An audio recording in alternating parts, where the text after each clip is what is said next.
Hello my dear friends, I am here again with a magnificent product that is SL-591, which is a side indicator for Zetor UR1 and UR3 tractor.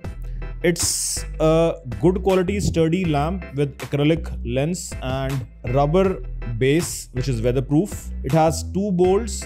The distance between the two bolts is in the description and also shown on your screen.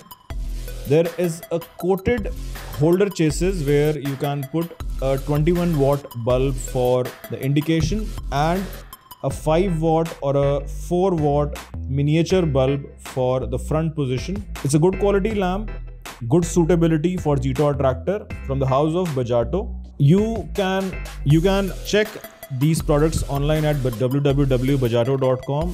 WhatsApp to us, email us, call us for any of the inquiries for bulk orders. We have all the options available for all type of quantities. Do like this video, subscribe to our channel and keep watching the new products every week which we bring for you. Be safe, take care, bye bye, ciao.